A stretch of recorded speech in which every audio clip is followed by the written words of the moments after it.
اس حکومت نے ٹرانسپورٹ کا جو بیڑا غرق کیا تھا اور کسی حکومت نے غرق نہیں کیا تھا. اس حوالے سے کسی نے بات نہیں کیا ہے کہ 6 مہینے سے ٹرانسپورٹ رات کو بند ہے, 4 گھنٹے اس کو اجازت ہے, 20 گھنٹے اس کو اجازت نہیں ہے. اس حوالے سے کسی نے بات نہیں کیا. پہلا بات تو یہ ہے مین اس نے ایکٹیویٹیز کے بارے میں کہتا ہوں کہ آج تک کسی نے یہ کہا تھا کہ یہ کہاں سے آتے ہیں, بارڈر پہ جو لوگ کھڑے ہوئے ہیں یہ کس طرح وہاں سے پار کر کے ادھر آ جاتے ہیں. ادھر تو گاڑی میں کوئٹہ میں ڈال رہے ہیں یا کسی اور جگہ میں. اور آج اس نے جو تصویر دکھائی تھی کون سا کمپنی تھا, یہ تو ہر شکل میں لوگ گھس جاتے ہیں, کبھی یہ جہاز میں بھی جاتے ہیں, ٹرین میں بھی یہ سمگلنگ کرتے ہیں, ٹوڈی میں بھی کرتے ہیں, ابھی بھی جاری ہے, کسی اور شکل میں جاری ہے, یہ سب کو پتا ہے. اور یہ آج تک یہ نہیں کہتا کہ بارڈر میں جو فورس کھڑے ہوئے ہیں یہ کہاں سے آتے ہیں. آج ہمارے بسوں میں دہشت گردی ہو رہی ہے, معصوم لوگ شہید ہو رہے ہیں. ادھر ڈیرہ غازی خان اور میختر تک, رکڑی سے میختر تک ادھر 4 ڈی سی بیٹھے ہوئے ہیں.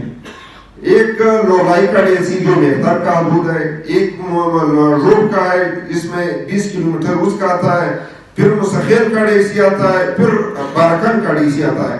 4 ڈی سی سے 80 کلومیٹر محفوظ نہیں ہو سکتا ہے. ہمارے چیک پوسٹ رانی جوز کے پیچھے لگے ہوئے ہیں, دہشت گردی کے پیچھے نہیں لگے ہوئے ہیں.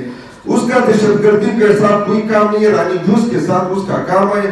رانی جوز اس کو نظر آتا ہے, دہشت گرد آتا ہے, 10 بندے 20 بندے اتار کر شہید کرتے ہیں, اس کا پتہ نہیں. ابھی 4 گھنٹے میں آپ نے گاڑی کو میختر سے کراس کرنا ہے. ادھر تقریباً 10 سے 12 ایکسیڈنٹ ہو گئے تھے اسپیڈ کی وجہ سے. ادھر ایپسی والے کھڑے ہوئے کہ یہاں اس ٹائم تک اگر آپ نے گاڑی کو کراس کر دیا چیک پوسٹ سے پھر ہم آپ کو نہیں چھوڑتے ہیں. اور ایرانی کی بات یہ ہے کہ وہاں سے جب گاڑی آتی ہے یہ خطرناک علاقہ کراس کر کے میختر پہنچتا ہے, ایپسی والا کھڑا کرتے تھے کہ آپ لیٹ ہو گئے تھے, ابھی آپ نے رات گزارنا ہے, پھر اگلے صبح آپ نے جانا ہے. یہ ٹرانسپورٹ کا اتنا تباہ کر دیا ہے. سینکڑوں لوگ بے روزگار ہو گئے تھے, کوئی 15 یا 20 ٹائم نکالتا تھا وہ آ گیا تھا 5 ٹائم پہ کھڑا کر دیا.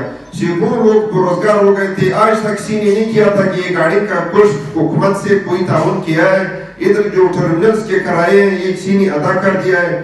ادھر ڈیرہ غازی خان سے جو خطرناک علاقہ ہے گاڑی کراس کر کے روڈ میں کھڑا کرتے ہیں. اس حوالے سے ہم آئی جی ایف سی کے پاس گئے تھے. ایسا محکمہ نہیں ہے جدھر ہم لوگ ادھر درخواست لے کر ادھر گئے تھے. ابھی مسلم باغ میں 2 بجے گاڑی میں چھوڑتا ہے, گاڑی میں لائی جا رہا ہے.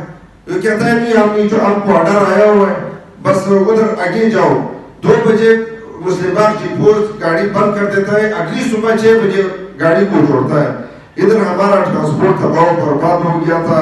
ادھر یہ ایکٹیویٹی آپ نے جو خانوں کا بات کیا ہے, یہ مختلف لباس میں جو آتے ہیں یا ٹرانسپورٹ کی شکل میں آتے ہیں, کبھی کس شکل میں آتے ہیں. ادھر ٹرانسپورٹر میں ہم کاکڑ صاحب کے پاس گئے تھے, ہم اس کی بالکل حمایت کی. تقریباً اس کے آفس میں پہلا میٹنگ ہو کیا تھا.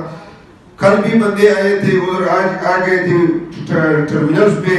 سارے بسوں کو چیک کیا تھا. جو ادھر اس کا ٹرمینل ہوتے ہیں, جو گودام ہوتے ہیں ادھر کوئی نہیں جاتا ہے. جس کا کوئی گودام سے جاتا ہے اس کا کوئی نام نہیں ہوتا ہے, ادھر کوئی نہیں جاتا ہے. یہ سب کو بھی معلوم ہے.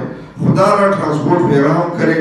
ادھر ہمارے جو ٹرانسپورٹ کا نقصان ہے اس کا بھی ازالہ کرے. صرف یہ آرڈر ایشو کرتے تھے کہ بند ہے, رات کے وقت بند ہے, 11 بجے کے وقت بند ہے. کبھی ہم کو فٹنس کے حوالے سے تباہ و برباد کرتے کہ ہمارا پرچہ. ہائی کورٹ کا آرڈر اس طرح ہوتا ہے جیسے ڈاکخانے سے کوئی درخواست اٹھاتا ہے. ہائی کورٹ کا آرڈر ہے فٹنس پہ, پرمٹ پہ, ٹنکی پہ. ادھر ٹرانسپورٹ کا جو نقصان ہے اس حوالے سے بھی کسی نے آج تک غور نہیں کیا ہے. برائے مہربانی اس پر غور کریں. ٹرانسپورٹ کا جو محکمہ ہے, جو انڈسٹری ہے, یہ بالکل تباہ ہو گیا تھا. ہر ٹرانسپورٹر کروڑوں کے حساب سے قرضدار ہے. صرف آپ لوگوں کو خانے نظر آتے ہیں, اس کی تباہی بالکل آپ کو نظر نہیں آتے ہیں.